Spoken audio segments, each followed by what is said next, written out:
Hello, and welcome to episode 4 of Funcast. Our guest today is the one and only Philly Golden Teacher.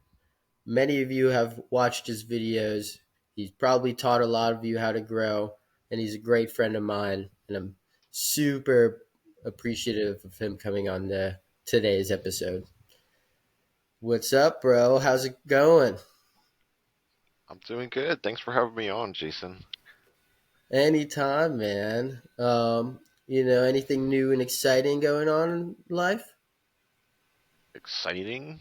Yeah. Uh, well, just kind of keep doing the mycology thing. I'm trying to grow out some new genetics. That's always exciting.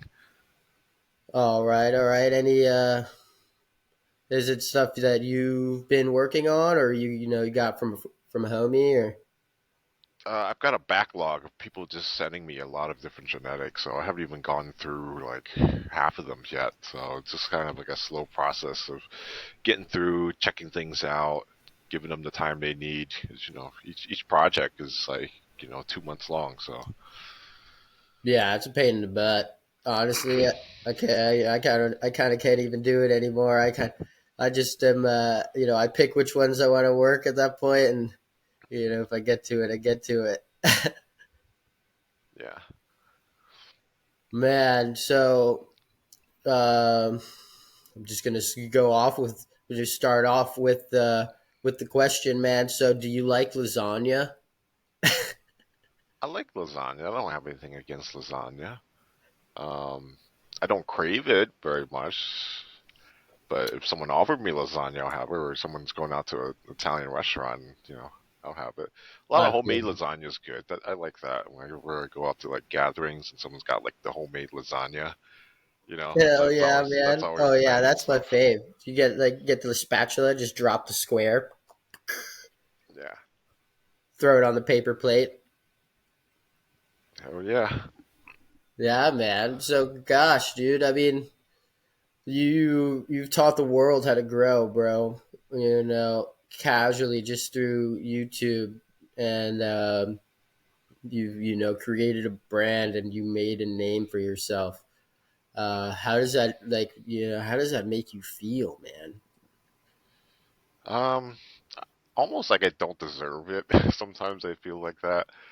I have a bit of an imposter syndrome, I guess, with it, but the positive messages that come in kind of what keeps me going, and it's the community just showing so much love for it that I really appreciate that, and you have no idea. It's kind of one of the things that keeps me going, you know.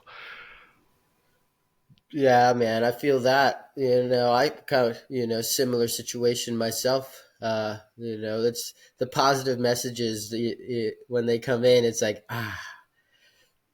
it restarts. It's like a breath of fresh air, so to speak. But I Yeah, mean, it's had a major impact on a lot of people's lives, so we can't discredit that. no, no, definitely not. And you do it well, man. Just your videos, you explain everything. You got the like the golden radio voice. It's like ASMR, just max and relaxing. I did get a lot of people saying that in the comments about my voice. I get a lot of comments about that. I didn't expect that. Dude, it's a thing, man. It's relaxing. It's because you got the flow, right? You know what you're doing, and then you're able to verbalize that. Yeah, it comes from just experience doing it and then just explaining it and how I view it. And you do it well, man. You go through all of it. Every single tech, whatever which way you want to do it, you got it up there. Just and it's cool, man. I love this. I'm super appreciative for you showing your face. I know you usually hide that. Well, I mean, I'm putting myself out there a little bit at a time. I mean, I'm coming out to the myco fests and the mushroom festivals and some people. I get to meet some cool people there. I Uh, I hear that, man. yeah, The Oklahoma Mushroom Festival was really cool to just go and like are you gonna be just going meet. again next year? Yeah, for sure. I'm even trying to thinking about going to Entheogen Expo if my cards play right. Okay. Yeah, I Yeah, got to try and make my way out there. I met Jacob at Myco Fest, and he invited me out for Oklahoma Fest, but I just couldn't do it on that date. yeah, it's hard. We also gotta like live the lives and do the things that you know the adult things that people got to do, like pay our water bill and stuff. Yeah. Do you have any events that you plan on going to, or just that are piquing your interest for next year?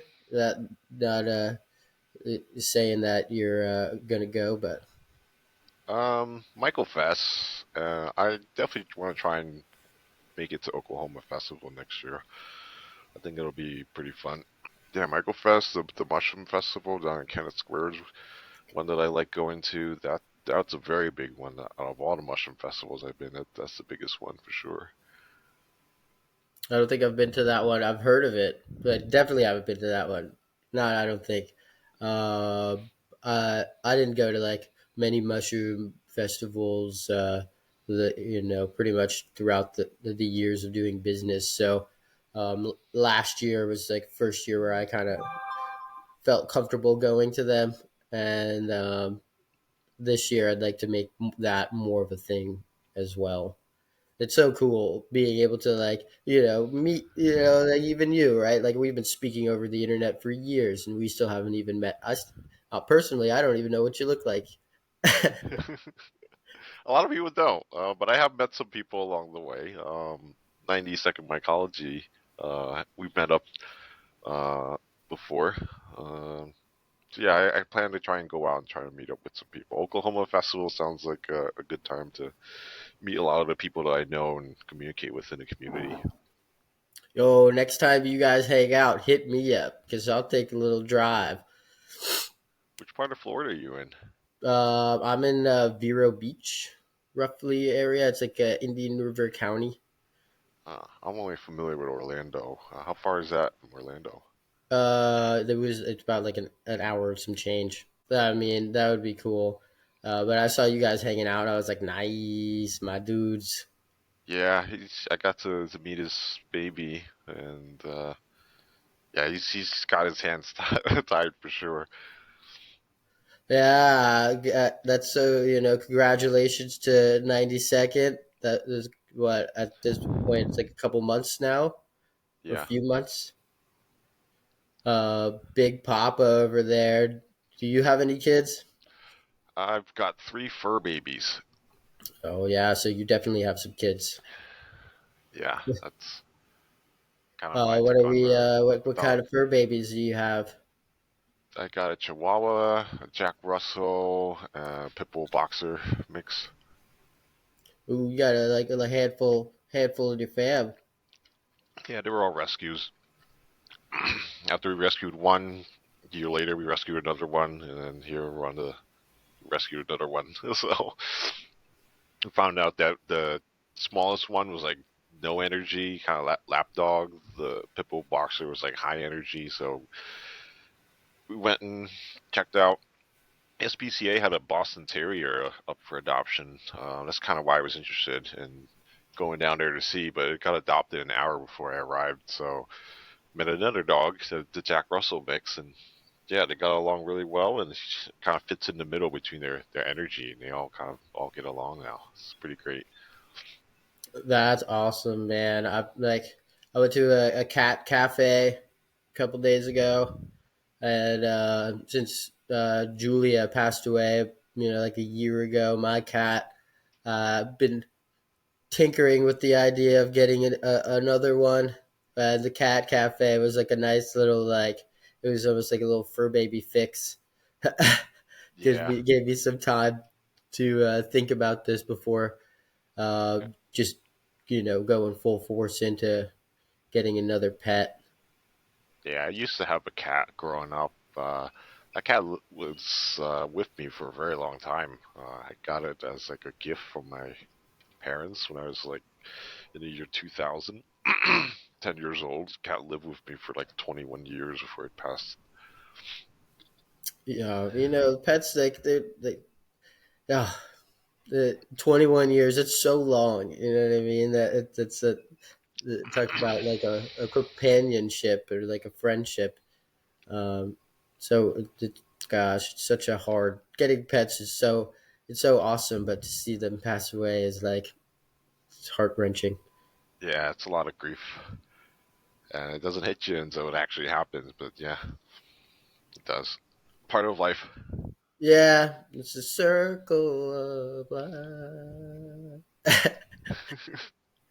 Oh man, so dude, what do you when you're not doing Myco and you're not just being the boss, uh what are you doing, man? What do you like to do just with your free time? It's split across a lot of hobbies. I walk the dog every day. Getting back into the workout routine again now. I had a shoulder injury that kind of put me out for a bit, and yeah, I'm getting back into things. Outside of that, my other hobbies, I like fishing. I do a lot of fishing, mostly in the summertime. I've done night fishing, gone out to. I want to do ocean fishing. I'm not that far off away from New Jersey, so in the summer I want to try and get that up and going. Um, I've been fishing. I'm into video games, anime, you know, weird hobbies, weird hand hobbies. I got into yo-yoing. I got pretty far with that. I got into like butterfly knives. That's cool. Um, got into gardening. Right now I can't garden because it's snowing outside today. Um, I got into growing a little cactus collection. I got a few special cacti gifted to me from people in the community, so that's kind of like what got me down there. So just a lot of stuff going on. And just recently this summer, I started bike riding. Nice. That's fun, like mountain biking or like a I'm road not bike. ready for mountain biking yet, just so I got a hybrid bike for now. Fair, fair, dude. With the cactuses, man, I think a lot of the myco community in general also has a little cactus collection. I'd say I even have one myself. Of like a few people, what like I think it was Garrett from Unicorn Bags sent me one. Mike Sinatra, this guy is jamming. Yeah, He's I don't think he has his Instagram anymore, but we're friends on Facebook. yeah, I got a couple of cacti gifts from Rhizomorph. Uh, he's a good buddy of mine in the community. He's the one that actually kind of hooked me up on some of the cacti there. I wasn't into it until he introduced it to me. Dude, he throws down Hmm. as far as his work is. He's very passionate about his work. That's awesome. I know.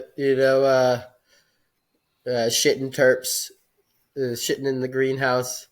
He's a good friend of mine. His cactus collection over the years has just blown up. It's like it's awesome looking, seeing his greenhouse and like his yard and stuff.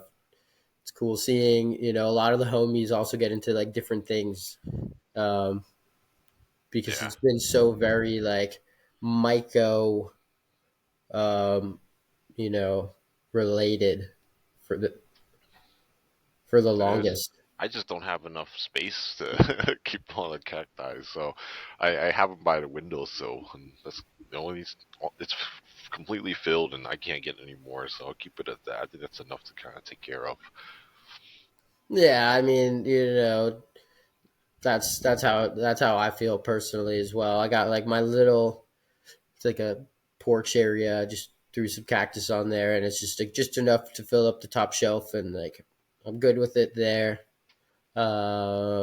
And yeah, that's it, man. When you're fishing, do you Do you like to use like live bait or do you use jigs? I use a mix of live bait and plastic baits depending on what I'm fishing for. Trout fishing, I like using a plastic worm, the power bait worms that work really well for trout fishing. So when the season kind of comes up, I'll get my waders, get down the creek right at the sunrise, and fish until like around 10 once the water warms up to stop biting.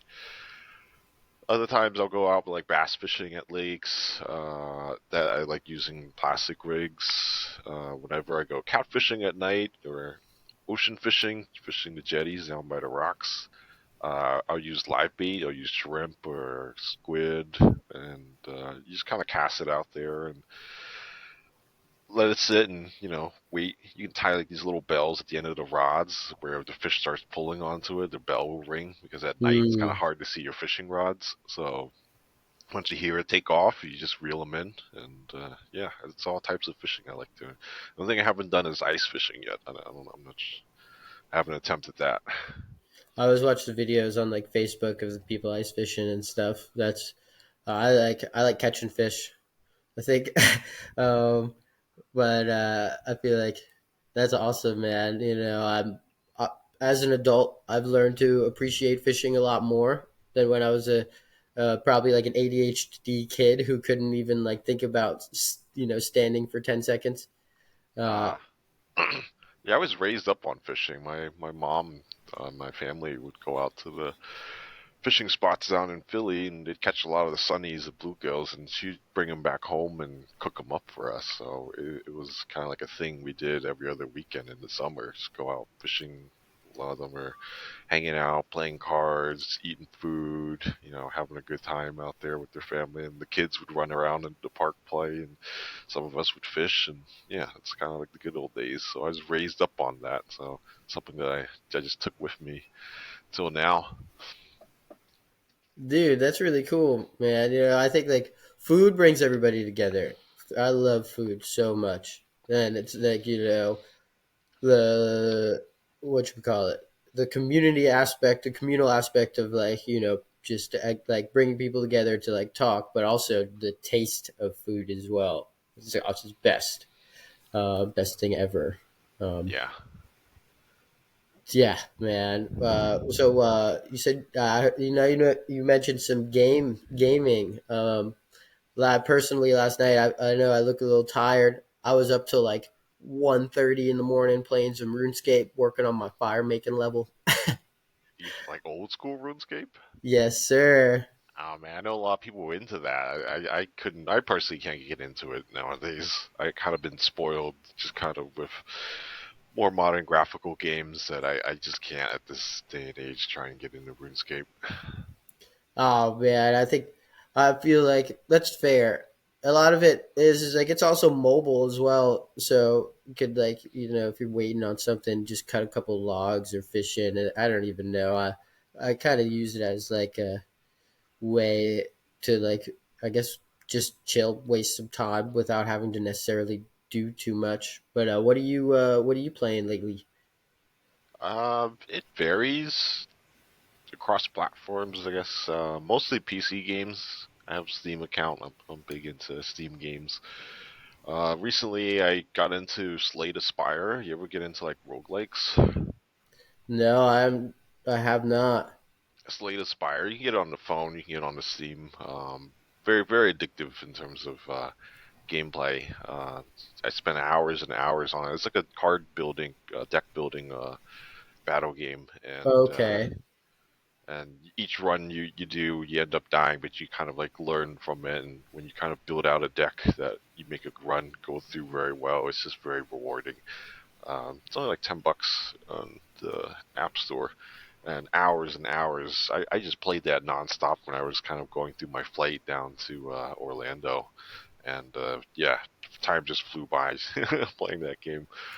Um, yeah, theme games. I played a lot of MMORPGs growing up. I played shooters, first-person shooters. I had my phases. Right now, I'm kind of just waiting on a nice MMORPG to kind of come out and immerse myself into. Multiplayer games. I grew up playing a lot of games with my friends from high school. We would be on Discord, playing games, talking, chilling. I was like more of like a console gamer at the in like high school. So, like I played World of Warcraft, and that took over my entire life. I'd say World of Warcraft was my first ever job. But Yeah, it can get like that. I but have the Switch as well. I was playing the new Mario's game with my wife. It's a good game for families to gather around. It's a do you good have any time. Mario? Do you have Mario Kart? Do you ever mess around with Mario Kart at all? I have, and there's a bad experience that I had Mario Kart with my wife. We were playing it, and she kind of lost really badly, and she threw the controller, and then she's never playing Mario Kart with me ever again. Okay, well, I'm just saying, if you ever want to get down and get dropped, get dropped, let me know. We could play some Mario Kart. Yeah, she was in first place, and I was somewhere in like third place, and I was threw out a green shell. I didn't think it would hit her, and it hit her, and she went from first place down to like last place, and I passed her, and it's just yeah, she wasn't Oh, happy. dude, green shells are disrespectful, man. It's like when you throw a red one, it also is disrespectful because, but it has like it's heat seeking. If you Hmm. hit the green shell though, you gotta also respect the disrespect, right? It's like that's just pure skill. Yeah, yeah. So I've gone through many different games. One of the games I recently enjoyed is called Dave the Diver. Dave the Diver. Yeah, definitely good hours synced into that game. It's kind of like a fishing game. At nighttime you go fishing, or during the day you go fishing. At nighttime you run a sushi restaurant. That is cool. I They, really like they the definitely put a idea of lot of that. love into that game, and the gameplay is unique enough. The story is kind of interesting, and the gameplay of it is really Is it good. like you like go fishing and whatever you catch now you then serve at So the you swim restaurant? underwater. You swim underwater with like a harpoon, Sweet. and you can get guns, you can get different weapons, you can get rocket launchers if you wanted to, and you keep diving. The further you go, the bigger fishes and the more crazier things you find down there. You find bosses down there too to fight, and then you upgrade your air tank and your speed or your guns and all that. It's really fun. I like the I idea of definitely that. recommend it. I think it's like overwhelmingly positive reviews on Steam. Like it is, it's. I think it's on the Switch as well. Very, very, very good game. I'm definitely, I want to go minnow fishing with a rocket launcher. You can do that. That's awesome, dude. Yeah, and like console. I used to play console as well for Call of Duty, Halo days, and Modern Warfare times. Arguably, I'd say one of the most toxic games to ever be created as far as the online play. I think any game online that has competitiveness to it, it's going to have toxicity in it. Fair. All right, but League of Legends though, I'd say that is like the next level. I played that Yeah, game for many, many years. I played it for years too, and now I still kind of watch people play. I still kind of keep up with it, but I don't. I just play like ARAM nowadays. I don't. Yeah, it's if I It's do very get on, I'll casual. I play don't. like a game. Yeah, the rank climbing thing. I'm kind of over those days now. No, yeah, I'm freaking dude. I got platinum within the past couple of months for the first time in my life, and like I'm just like it was on the mobile version, and I was like, I did it, I did it. I could retire, I could, bro. So this collab with Boomer Schumer, this thing is dope. Uh, I love it. She threw me one, at OKC, the Mushroom Fest. Oh, Uh, nice. or what? Are these apes? Those are vapors. Vapors, dude. It's so cool, man. It's like how like Yeah, she came up with most of it, and she kind of asked me, "Hey, coming up with this thing. Can is it okay if I put your mushrooms in it?" I'm like, "We mean put my mushrooms in it?" Like, "Oh, like the cards thing that you had going on," and I was like, "Yeah, I'm cool with that." I mean, and she ran with it, and yeah, I really dig it. It's a great collab. I'm happy to help her out with that, and the provide her with the art for it. She went and got someone to kind of look over the art and like recreate it into those plushies. So great job on the manufacturing company that produced that.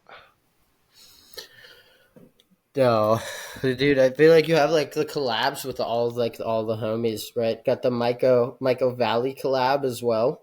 We're trying Hmm. to rock the T-shirt. This thing fits so well, makes my muscles look huge. Yeah, Michael Valley kind of had that idea when we were chatting, and then we just decided, hey, let's make it happen. So we set some time down, and she kind of came up with like a rough sketch of how things are, and then my wife was the artist, and she went and kind of took things a step further. So Michael Valley drew the ape character on there, so we took that, and a lot of the rest is kind of like put together with my wife drawing the background, the cars, the PGT, and yeah, the idea just came to life. That's cool. I didn't know your wife was the artist for that T-shirt, man. Is that is she just casual artist? Just does it for fun? Yeah, she's done all the art that you see on the PGT brand, all my thumbnails and all that. She's done the art for them. She used to draw during her younger days. She's big into like manga reading, so she would draw or get inspiration from it then. And she didn't really consider drawing again until I kind of had started up the PGT thing.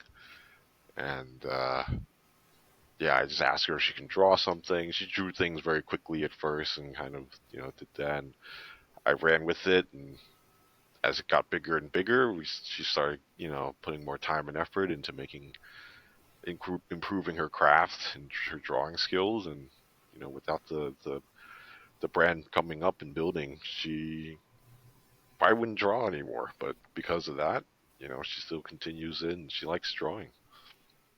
That's It's awesome, something it's man. something that she never thought that her drawing could make any money, because a lot of artists is out there. If you go into if you're in like an art major or something, it can be very difficult coming out to make a career out of yourself being an artist. Yeah, for sure. It's kind of hard, Unfortunately, a lot of like the artists, I guess, right? You only really get recognition after you pass away, kind of deal. I've, but it's cool. That's cool. It's a cool little fun fact. I had no idea. I love your logos. I love all that stuff, man. I feel like realistically, nobody knew any of this would take any of us all to where we are today, right? Yeah, I think at the end of the day, we all got into it you just as hobbyists, and I like to even consider myself a hobbyist still to this day. Yeah, except we just now we can help people a little bit more, so to speak. yeah, it's a growing hobby for sure. It's only going to continue going forward as the more time goes on, and I'm kind of interested to see how mycology community grows and what's going to happen. It really is. It's been cool to see everybody grow, right? Like uh, it's just the Instagram pages are slowly but surely growing. Like pretty much everybody's. Just the outreach. It's starting to become like a home name, so to speak. Um, and like, gosh, like it's kind of unbelievable. Um, I don't even know, dude. It's kind of sometimes it just leaves me speechless. I'd say so. Yeah, Uh, do you have? it's So I know you have your what should we call it? Your cards. Do you have any like future drops or like any merch stuff going on in the future as far as business is concerned? Yeah, I do plan on having more cards. Right now, I'm in the phase of trying to select out what I want to kind of create cards out of, and yeah, it's a lot to juggle with the number of cards out already. So Yeah. it's getting there. I'm trying to bring more cool stuff out to the community with them. Well, no rush. Obviously, everybody loves your work, and it's all, very much appreciated that you do take the time to, work your projects. Heck yeah, man. So, do you have a website? It is, Yeah, right? yeah. phillygoldteacher.com.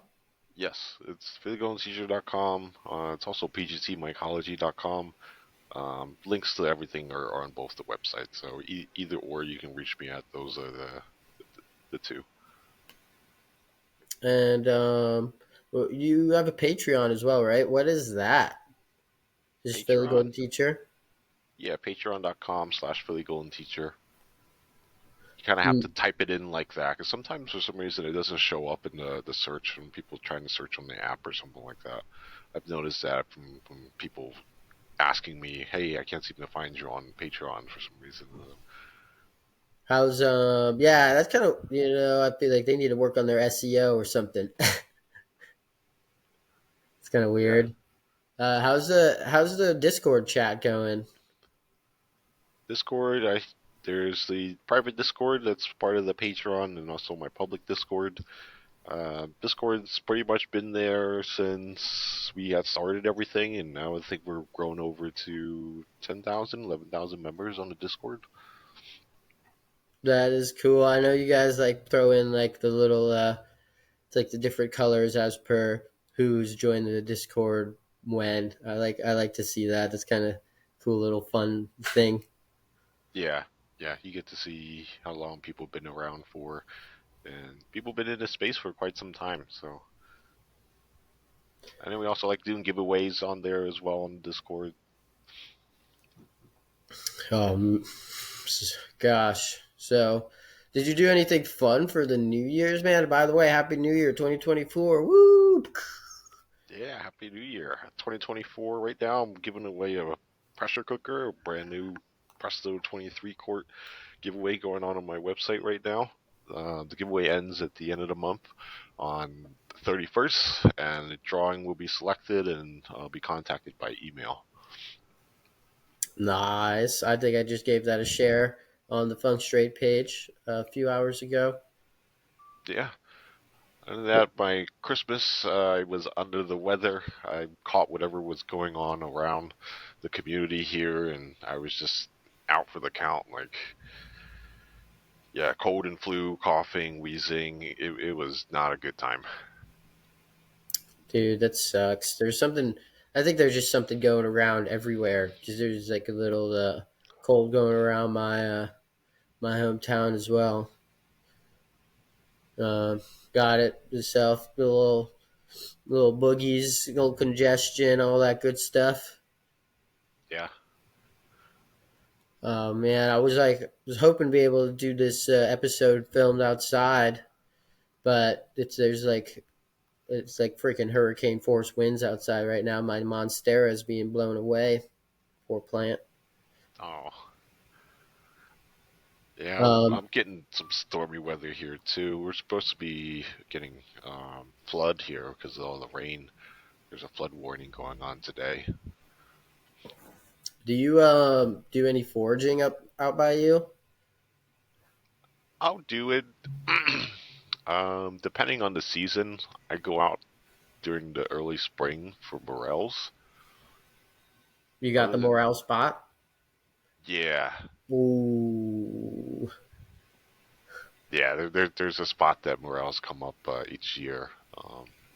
You just kind of have to come out and hope no one else kind of gets to it before you do.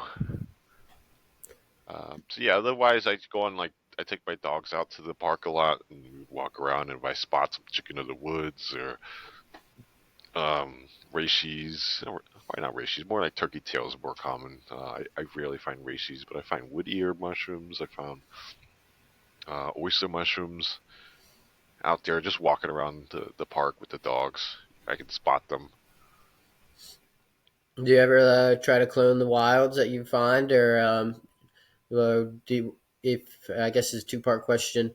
Do you try to clone the wilds that you find, and when you do find them, do you harvest them and throw down in the kitchen? So I've harvested and ate honey mushrooms in my yard. Now, honey mushrooms, you kind of have to be careful with that. You have to really be able to identify them because there's some like fake honey mushroom lookalikes that might not be good for you. So, but they're good. They taste like oyster mushrooms. I have cloned a wild lion's mane mushroom. It could be bear's heads too. I'm not sure. I think it's lion's mane though. After I found it up in a tree, I had to climb the tree, use a stick to poke at it because it was too far for me to reach. And yeah, I brought it home in a little doggy poop bag, and I grew it out and made videos about it. So the videos on my YouTube, me growing out that lion's mane, was one that I found in the wild, and I cloned it. That's cool, man. Cloning wilds is so hard. I feel like I go through like I guess I don't use water agar. I probably should, but I just throw it on like nutrient rich agar and let it grow out. But the Yeah, the key is to make multiple plates because some of them are gonna contam out way far that you can't save. So having multiple plates gives you higher odds of being able to save that culture.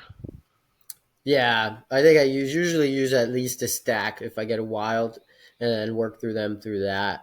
Just trying to mess around. I was doing that with some honey mushrooms. Or I guess it's ringless honey mushrooms. Yeah, Um, they were confirmed. I guess like one of the things is the gills are concurrent onto the stem. yeah, yep. Uh, It, similar to oysters. yeah, so that was like a cool thing because I even in like Facebook groups, I've been seeing people posting, or is this honey mushroom, and it looks like a nice little cluster, but then you look at the bottom, those aren't concurrent, and then the spore print has to be white. I'm pretty sure. Yeah, Then I've they got spore printed them too. But yeah, I haven't tried to grow them because I believe they have a symbiotic relationship with the trees there. They're right underneath a cluster of trees that I have in the yard. Yeah, I mean, I've been kind of trying to do that just because, like, why not? The Danish Moral Project, they're growing morels, so I feel like if they're getting that done, then it feel like we can do this. It just needs to be, I guess, attempted or researched more. With like the mycorrhizal like subspecies, I'd say, right? Yeah, definitely a lot of experimenting and research to get those going. But yeah, I'm surprised to see I haven't heard more news about the Danish Morel project here going out. I guess they're kind of keeping it their own little secret. A lot of people who figured out how to grow morels, they don't want to share too much on that because we know how expensive morels are. Um, but yeah, it'd be cool to see that more common in the future of mycology. We'll get there at some point. Yeah, everything comes in due time, I'd say. And then the more we try, the more we experiment, the more we learn, and I know Gary experimented with some morel spawn in his yard, doing like little hoop houses for that. I don't think it worked out, but he's gonna keep trying. I feel like a lot of the people who, even like some people who do that with wood lovers, they just get a bunch of spawn, they throw it out in like the field, and then within the next couple of seasons, now you got some stuff growing, and it's that's a cool idea. Like you could even get like make the slurry. I know a lot of people make the slurries and just squirt it all over everywhere. Yeah, Um, I'd say like most of like cultivation success uh, stories of like those species are done via that. Basically just inoculating Earth and then letting it do its thing. Yeah, and then hoping you hit the right conditions for those little fruits to pop up. Yeah, it's like all right, let's see, wing it. But I feel that about the Danish Moral Project as well. Like, there's such a coveted mushroom, and then like they're just getting like full flushes in their little like 12 by 12 ecosystem kind of deal. Everybody who's coming to them, even gosh, like I'd say the reach they should be getting, right? And I guess obviously they're gonna make money doing so. So that even like the previous episode, Uncle Fungus was saying sometimes morels are going up towards like $100 a pound, and these are like perfect specimens. Yeah, I think they just figured out whatever it is in the nutrients combination to get them going, and that's something eventually Yeah, we I'd can try say and figure out. that like the old patents and stuff. You could look up that online, and like I read a couple of them, and a lot of them were using like a super sandy substrate, and then when it was time to flush, they were almost like panic flushing it and like dumping it with water, and then but this was all done outside, I think. Um, and then I think that like flush of water made them panic flush, and then they harvested them that way. But it's cool to see them doing it without without having to stress out the mycelium or anything like that. It's just running its full, just natural course. Um, yeah, man. Well, gosh, I don't even know. It's been we've been talking for a little while now. Do you have anything you want to mention or you know just mention before we close up the little episode? Uh, Pretty much, I'm just kind of still here doing my thing. My shop opens up. I do drops on a monthly basis. Usually, it's around like the second week of the month is when I do my drops. So, we're trying to get any of the cards and merch there on my shop at pgcmycology.com. And like I said, the giveaway I'm doing right now is for pressure canner. So, if you want a new one for the new year, I'm giving one away on my website. Trying to get into making some more content, some more text coming out. Right now, I'm trying to gather all the footage together of the next video I'm coming out with, and I'm trying to get some more tech videos out there to kind of show people what I've kind of learned more recently along the way in terms of mycology and just kind of sharing the experience. Sweet, man. Gosh, and we're gonna. Ooh, excuse me. I'm gonna throw in all of your website, your Instagram, all that stuff in the description of the video, so people will have access to those things and they can check it out. Definitely don't want to miss out on his giveaway for the pressure canner, especially if you're looking to actually step up your mycology game, start pressure cooking your agar, making some grain bags, and doing the whole shenanigans. And bro, I just want to say thank you for coming on this episode. It's been really nice, just talking, just sitting down, chatting, and talking about life. I feel like it's been long overdue. It is. It's nice to sit down, take a break, and reflect a bit on things, Yeah, and yeah, man, and get to catch up. yeah, just catch up, chit to chat, and I just want to say thank you for doing everything that you do. Thanks. Without you and without many others in the community, we wouldn't, be the community that we are today. And I'd say you are a big, big part of that as far as hobbyist mycologists getting into it, learning the texts, and doing the thing. Yeah, I just want to hope everyone have a great year in 2024. Have some great flushes going on. And yeah, we're trying to keep mycology fun. That's it. But Keep mycology fun. I love that. Well, thanks so much again, homie. You have a nice rest of your week and everything. And we should get we should get back on chatting regularly, right? I'd say we've been busy for both of us, but it's always good talking to you. Yeah, for sure. We'll catch up. All right, bud. Well, you have a nice time or a nice day. I'll catch you later. All right. Bye, Jason. Peace.